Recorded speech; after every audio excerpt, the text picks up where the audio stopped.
Okay, and we are recording. Can everybody hear me okay? Can I see some thumbs up? You all can hear me? Great. All right, my name is HsuBorger. Welcome to ME Action's first ever community resilience call. So pleased to have you here. We have a lot of other staff on the call too. We have Jamie Seltzer, our Director of Clinical and Medical Outreach. We have our Holly Lantham, our social media manager, Lori Jones, our managing director, Aaron Roediger, our U.S. advocacy manager, as well as Espe, our UK advocacy manager, and a lot more people on the call. We also have different staff will be leading different breakout calls. We also have Claudia Carrera, who's a volunteer with us, and she'll be leading an activism breakout call that you can join her on. But let's get started. So a few housekeeping notes just up top, that this call is being recorded for those of you who can't attend. So just be mindful of that. We would encourage you to put your video on because this is a moment where we get to connect with each other. We don't feel so isolated by being able to see each other. So turn on your videos and help us feel more connected. A reminder that everybody's microphones have been muted on entry. So if during the main call, we're not going to have a lot of speaking, we will have speaking during the other calls, but if you needed to, you can unmute yourself using the tapping the microphone button, either on your computer or your app. If you're on the phone and you're needing to speak out or say something, press *4. That will unmute you or mute you. But we ask for everybody to keep their lines muted for now as we have a lot to cover. And as I said at the beginning, we'll have 4 breakout discussions at the end of this call. Those breakout discussions you'll see in the Google document if you check in the chat box, and those breakout discussions will be on the main topics of our call. So it will be a community. If you just want to chat, hang out, connect, we got a room for you. And if you want to, there will be a discussion about our COVID-19 resources. So you can join that discussion. There will be discussion about millions missing and going virtual this year. And there will be discussion about activism. Those are the 4 options. Check out the agenda document for more information, and we look forward to having you all participate. Okay, so starting off, I know this is a difficult and stressful time for everybody in this community as we're, living with ME, or you're a person who cares for someone with ME. There's a lot of uncertainty around this COVID-19 crisis. And I know for probably different people, this has been a roller coaster of different emotions. I've had different emotions over the past week.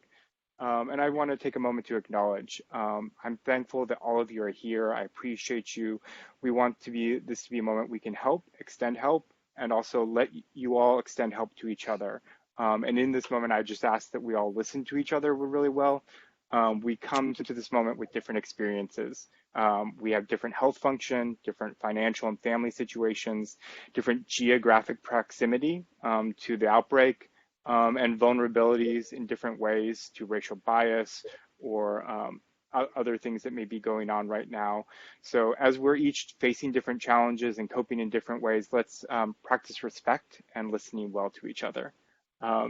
And I don't know if my friend Denise, are you on the call? Can you unmute your microphone?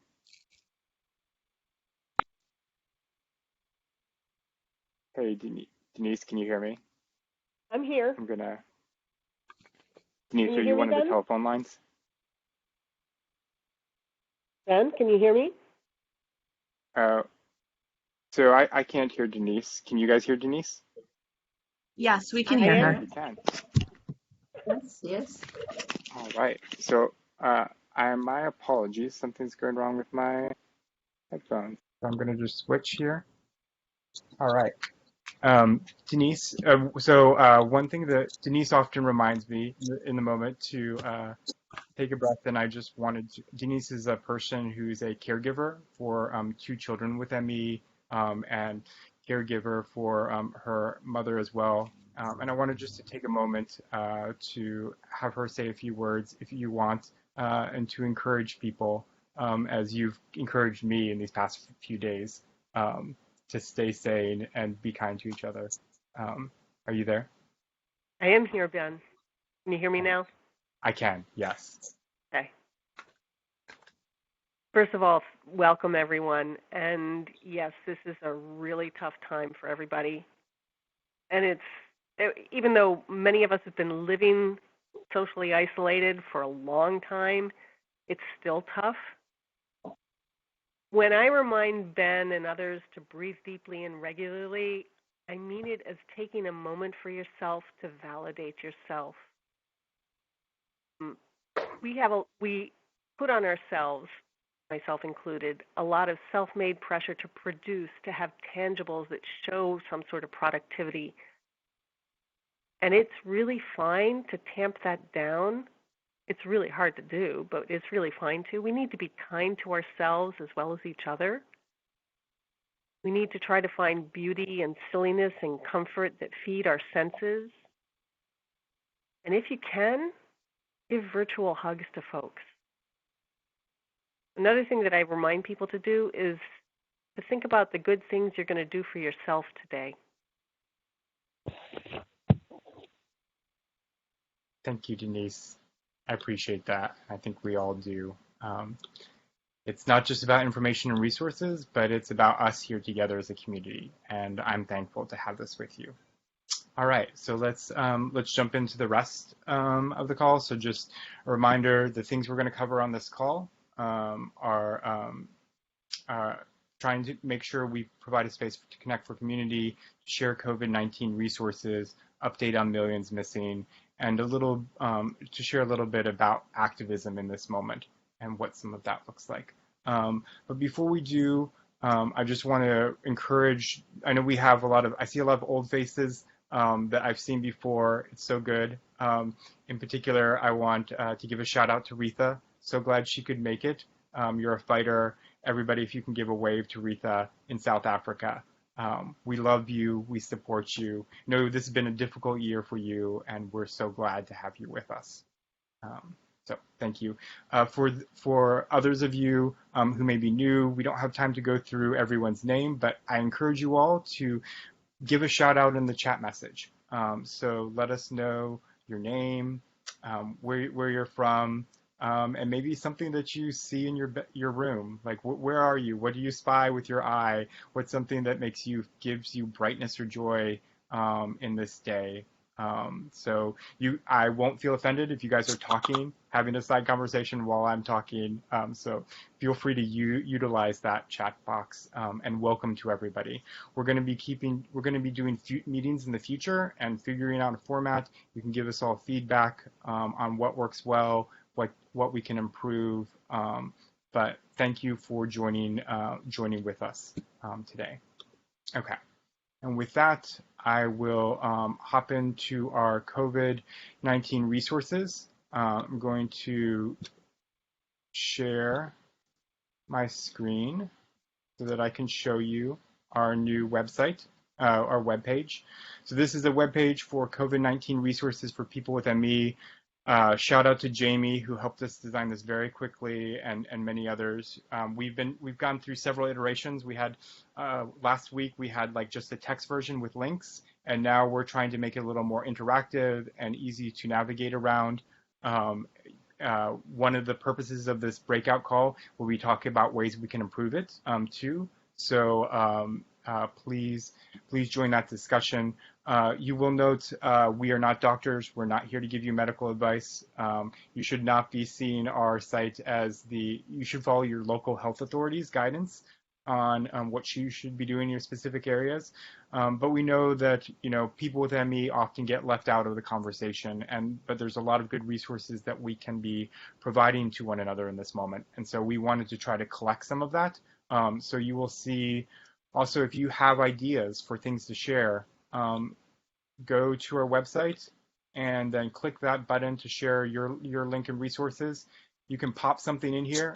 If all you can do is just share the website link, you can do that. Or if you have something as an attachment, you can upload an attachment. There, you can give us the name, the title, maybe tell us a little bit about why you're sharing it. and categories about it. But so that will be a way that you can send us a lot of stuff and we can look through. Again, we're not trying to have everything on it. We will be selective about what we put on our website. But if you see something around that's good for people with ME, people with chronic illness, that you think would be a useful resource, send it over to us so we can take a look at it.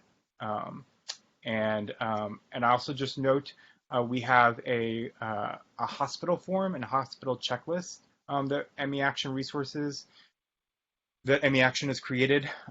These were a shout out to Carly, who's on the call now. She contacted us last week and she had an idea and template that she had been using personally for herself. This is kind of an example of how we can work together as an ME Action network. And she shared that template with us. We then talked with some doctors and other people to improve it, and now have a hospital admittance form and a checklist for things to potentially bring to the hospital. So if you're, thinking about some of the worst case, if you may potentially need to be going to a hospital, here are ways you can prepare for it, and use some of the forms. Also, feel free to send us any feedback about how that, what is working well, and other resources. I won't say too much more about this. I'll let you explore it for yourselves. We try to put government resources, general information at the top. There's some information on where a lot of different things are happening. One thing that has been happening in our pregnancy and parenting group has been discussions about resources for parents with ME, because we know this is it's a certain challenge for parents who have ME to be doing childcare in these moments and figuring things out. So we have some crowdsourced ideas and resources. We've also just linked to a lot of other things. There are great resources out there from Nancy Klimas at Nova, Bateman Horn, Jenny Spotilla has put out a lot of good information, and we found a lot of things about preparing for coronavirus, prevention, caregiving, mental health, how to get on. If you don't know this website, it's a great website with all sorts of support resources. We've linked to a few things there. We encourage you to check out, and there's just every day more and more things are being produced. So we encourage you to check out those resources, and if you see something that you really love, let us know. And that is what I want to say about that. Yeah, so it's COVID, and if one of the staff can also just make sure you pop the link in to the COVID-19 webpage into our chat box. It's meaction.net/COVID-19, and you will find all our stuff there. All right, and with this, I'm going to now hand it over. We're going to have a brief update about Millions Missing from our managing director, Lori Jones. Lori, are you there? Yeah. Hey, thanks. You want to tell the folks about where we're Yeah, at? hey everybody. As everyone knows, we were so excited about Millions Missing this year. We kept hearing from you. We just kept hearing all the awesome plans that you had, and all the ideas and the creativity that was coming up. And so we were really disappointed to lose that. But obviously, with the current state of the world and the pandemic, your health is our number one priority. And social distancing is going to be the key to helping curb this epidemic and this pandemic. So we absolutely think that the virtual Millions Missing is going to be the best option. We also think it's an opportunity to be, I'm sorry, let me pause my Slack. Work never ends. Let me pause it so you guys don't hear that update. We also think it's going to be the best option because this community has an awesome virtual presence. It's been really motivating and inspiring for years. And so we want to utilize this opportunity to really come together and have a really strong Millions Missing and come together as a community to be as supportive and still show our support for what we want the world to be post this pandemic. What Millions Missing will be, what it will ultimately look like, is to be determined. Just a reminder, folks, if you aren't if you aren't talking, just make sure to mute your microphone so we don't hear background. So right now on the millionsmissing.org page, which I'll post in the chat, there is a button that says share your ideas. And so we are collecting ideas for what a virtual Millions Missing should look like, in how we want activism, what we want activism to look like during this time, what we want in terms of community support and engagement, what we want a program to look like. You can fill out that form for us. And given the fact that this is going to be virtual, we do have more time. So we have time to hear your ideas and your thoughts on what you want Millions Missing to be. But shortly we'll be collating all those ideas and presenting an option and a plan for you to participate in Millions Missing. Ideally, we're going to have ways to interact and participate leading up to Millions Missing, and then also a program on May 12th. A virtual program, and that will be available all across the world, just like Millions Missing every year. So I definitely encourage you to fill out the form and give us your ideas. We want to hear from you and what you want Millions Missing to be. That's what matters to us. And if you have any questions, there's obviously going to be breakout groups that, and you can join the Millions Missing breakout group if you want to share any ideas that you have on Blue Jeans today, or if you have any thoughts or questions. But thanks for your flexibility as always, and I'm excited to see what this is going to be virtually. Thanks, Lori.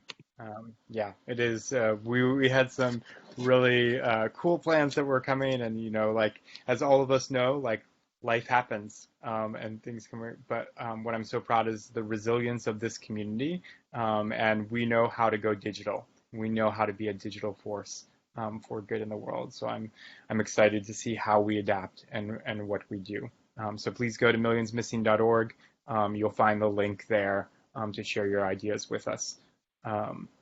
I now want to, so Millions Missing is a big campaign that we have. There's other stuff going on at this moment, and I think one thing I want to reflect, a lot of us can feel helpless and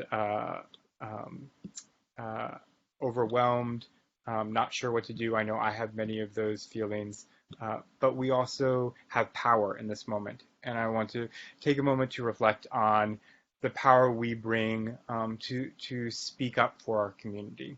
And one person who's on this call, who's done some amazing things, just like you, all of you, is a woman, Whitney Fox. Whitney, are you on this call? Do you have your microphone unmuted? Hear me? Yep. Yeah.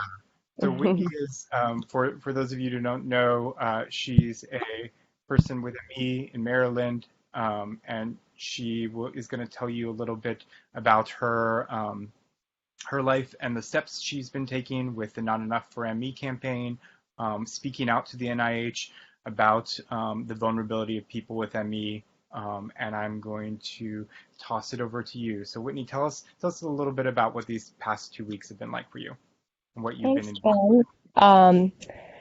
I'm Whitney. Hi, everyone. I like seeing your cats walking in the frame and stepping on the keyboards. It's funny. I developed ME after I got the H1N1 virus, the swine flu, when I was in college in 2009. But I was undiagnosed until last year. I've been really frustrated that we keep telling people in power what our illness is like, and they're not listening or just not believing us. And seeing the work that has been done by other activists for decades inspired me to use the energy that I have to join them. So a couple weeks ago, I interrupted Dr. Collins during a congressional budget hearing, and I was pretty scared to do that at first, but I also didn't want anybody to talk me out of doing it. I live in Maryland, so I'm really close to DC, and I have gotten my symptoms manageable enough that I knew I could do it and not face too harsh of a crash and a payback. And I just had to tell him face to face to stop ignoring us. And I knew that Matina, who participated with me, and that we had the support of ME Action, an amazing team of volunteers like Claudia, Terry, Therese, everybody that helped us put it together behind us, support of my husband. So that made it less scary and easier to participate in. I hope that it made Dr. Collins uncomfortable. I hope it made him embarrassed because he should be. He couldn't even be bothered to address our illness during the rest of the hearing, and I'm sick of being told that he's our champion and he's fighting for us when he's doing nothing to show that he is or nothing to prove it. The past couple of weeks with what's going on with COVID-19 and this pandemic, I've been really afraid and scared and anxious about what could happen to those of us with ME. Could it worsen our symptoms? Could it trigger ME in healthy people? Just like the H1N1 virus unmasked my autoimmune conditions and triggered ME for me, we have no idea what effects novel viruses will have. So this week we had a call with NIH and an MECFS telebriefing and Q&A where me and other ME Action activists were able to speak directly to Dr. Koroshetz. So here is what I said to him on the call. I think it's fair to say that we're all thinking about coronavirus right now. And what we need, Dr. Koroshetz, is for you and all of NIH to understand how deeply interconnected this massive crisis is with MECFS. I'm encouraged that Dr. Breen said that researchers are listening to our concerns. As you know, many of us developed ME after a viral trigger, often during widespread outbreaks, but we just don't have enough research to show direct causes.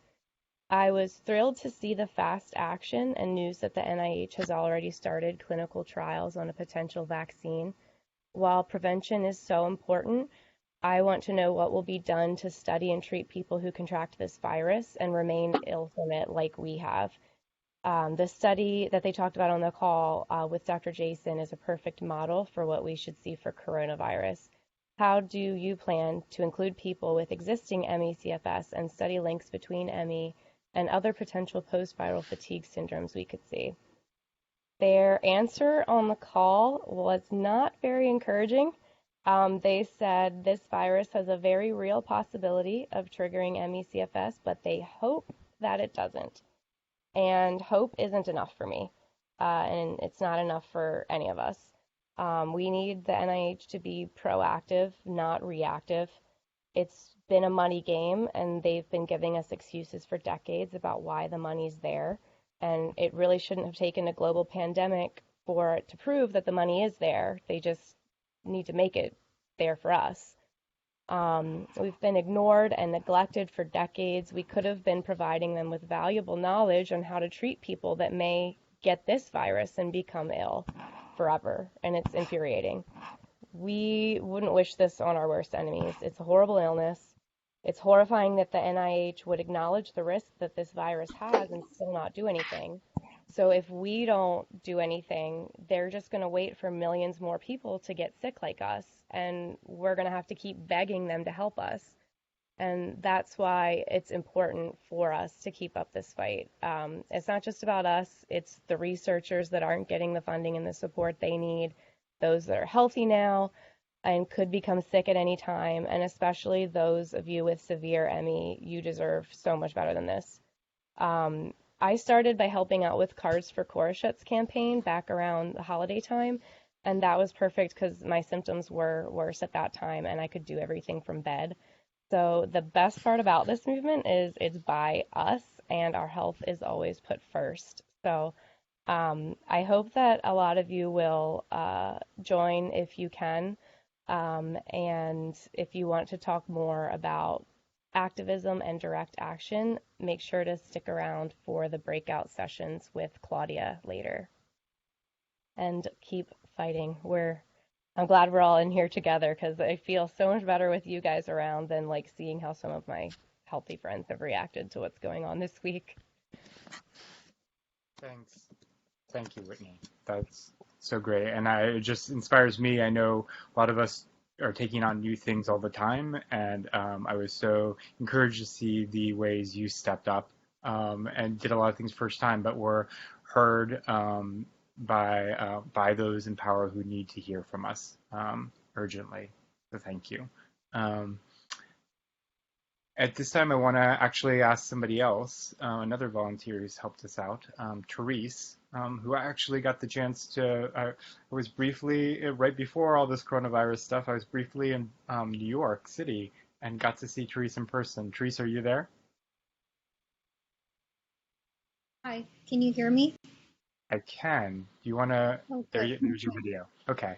So Therese has a poem to share with us that I thought would be a good way to close some of the shade session. At the end of this, we'll also do a photo. And so please stick around. And if anybody has any questions, I'll be happy to answer them. But going to kick it over to, and sorry, I've got to just say, Roby, you brought your A game again. I love your headband. So great. I love the butterflies. It's very good. With that, Therese, lift our spirits and please share with us this poem and let us know who this poem is by. Sure. So this poem is by me, and as a disclaimer, I am not a poet. I am that friend who writes poems in your birthday cards, and you, kind of smile and say thank you, and you love her, so you let it be there. But especially since COVID, I've been thinking a lot about this community, particularly because we are the most severely affected, and also got to listen to the call that JD and Ben and probably Lori and some other people were on the other week. It went on the Healing Justice podcast, which I think is now called the Irresistible podcast, on coronavirus from a social justice lens. And it was just such a beautiful space where people from a lot of different chronic illness and disability activism movement spaces joined in. And so, yeah, I've just been in that space as I wrote this poem and thinking about, the real challenges that we individually in a community have, but then also our strengths. And so it doesn't have a name yet, but there's a quote by Audre Lorde that I'm going to start with. And that visibility which makes us most vulnerable is also the source of our greatest strength. Quote by Audre Lorde. Okay. Sometimes I'm scared that my grief is larger than all the rest of me, that it will pummel and devastate and swallow, and that will be the end. But then I remember that at the bottom of our grief is our power, and I remember that because of you. Because of you, who have also been lying down all day.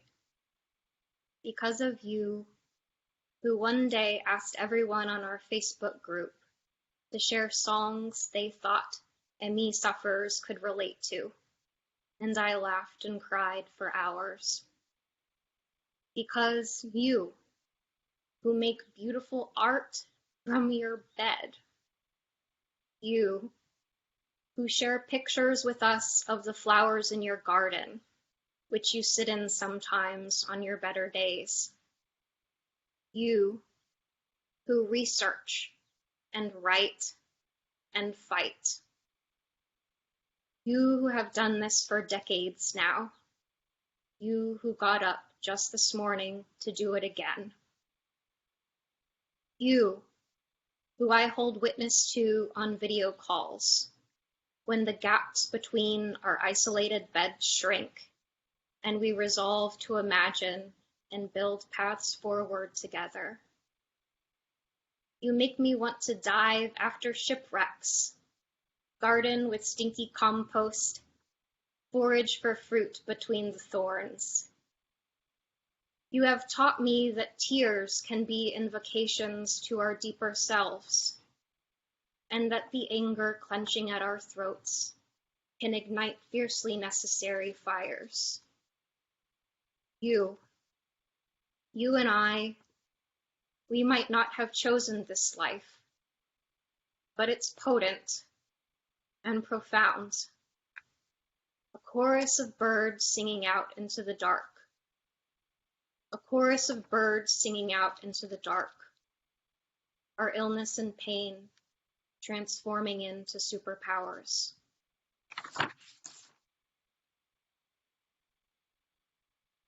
Amen. Thanks, Therese. Thank you so much. That was beautiful. That was amazing. And thank you all for joining. I can't think of a better way to close. I see I think Blue Jeans is having some issues with so many people on Blue Jeans right now. We're probably experiencing different bandwidth issues. I think we wanted to take we'll see if Blue Jeans allows this. So I think we want to take a group photo if we could. So those of you who'd be willing, if you can try to turn on your videos. I'm only seeing 4 videos right now. And we're going to try to take a screenshot. Everybody can unmute your microphones and we can all say hi. And then each of you are welcome to go to the group chat. If moderators, if you can then go to your group chats and everyone can go to the different meetings. If anybody has questions, you can come back here and I'll help you out and get sorted. All right, I'm seeing more people on. Yes, it's going to be amazing.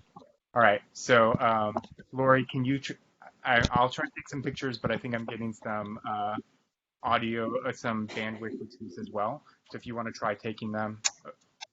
Oh no, we don't need to turn on, we don't need to turn on screen share. So we can turn off the screen share. Sorry. Cecilia, can you turn off your screen share? Yeah, Cecilia, I think you accidentally turned on. I don't know how to do it. Yeah, so it's up at the top by the button that says leave the meeting. So if you click on the Blue Jeans at the Enter meeting. I was in the meeting before, but I was trying to. So go scroll down to the bottom and there's a Blue Jeans icon. Click on that Blue Jeans. Yeah, now go up to the top and there's a red square. It looks like a TV. Right by the. Yeah. Stop sharing. Yes. Do that. Okay. There and we go. now, can you see me? I think yes, I can see you. So we're all going to be on. Everybody can also, your videos will different display as you say hi. So we're going to take a few different photos over a few minutes to try to capture as many different combinations as we can. And then we'll go to the meetings. How do I mute myself here? You can just press the mute microphone and I'll mute you right now. There you go. Okay. All right, everybody. If you can all say hi and wave for the camera. Hi. Hi. Hi. Hi. Hello. Good to see you all. Hello. Lovely to meet you all. Hi. Pictures. Everybody. Got it. Okay. All right. Everyone, thank you all for joining. Esther, I think you're typing. Yeah, there's, and now everybody can go to you can all go to the different breakout groups if you want. Happy to answer any questions for people. So if you go to that Google document link, you'll find the different meeting links. So there's a meeting for community. If you just want to chat and hang out with a few people, say hi, go to the community meeting. If you want to talk about COVID-19 resources, go to the COVID-19 resource meeting. If you want to talk about millions missing, brainstorm about virtual things, there's that meeting. And if you want to join Whitney and Claudia and others in a discussion about activism in this moment and and thinking about some of those things, join the activism meeting. And you said we can bounce? Yes. Ben, can we jump from one breakout to another? You can. If you have that Google document open, you can see the different ones. So you'll just end the call and go to a different one. Okay. Make sense? Good to see you, Rob. Yes, I think. Good to see you, Ben. All right. Anybody and people? So I'm gonna. Okay. So anybody else have a question about getting to a meeting? Is everything clear? Yeah, I Where's we the like. document? Where's the document? One at a time. AMS, what's your question? So we leave this room and then like rejoin the other? Yes. It's a different meeting link. Gotcha. Yep. Okay. So, Do we hang up on this call? yes, you can hang up on this call and join the other one. And you can always rejoin it if you want to join. I'll be here for a few minutes. Where do I find that document? It's in the chat box.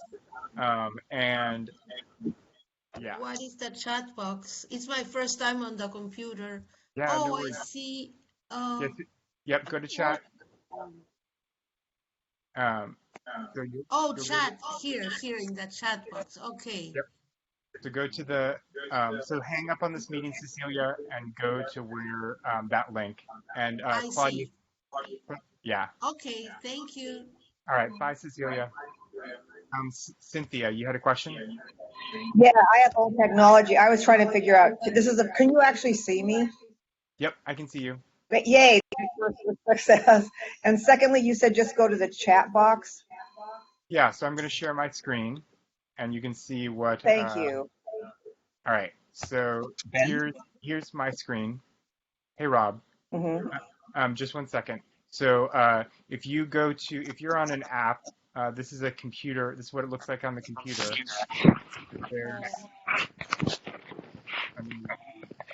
Person is talking right now. So you can see a chat box. Here's the link right here. So if you're on a tablet, you may see a chat somewhere else. Click on whatever chat icon you see, and then find this link. You can also email info@meaction.net, and we'd be happy to send you that link. Rob, did you have a question? I just opened the document, and the hot links aren't working on my version of the document. It's weird. The hot links aren't working. Okay, let me. On the one I opened, Lori sent around the document 3 minutes ago in the chat box. Yeah, it's not opening for me either. It's Rivka. But SB just the activism one she separately shared. Maybe that works. And Millions Missing, SB she sent around just specific the COVID resources, the community breakout. So maybe those work. Let me try because I'm going to activism. Okay. Yes. This is Rivka. I can't get the hot links either. Okay. So I'm going to stop recording for a second, and let me see.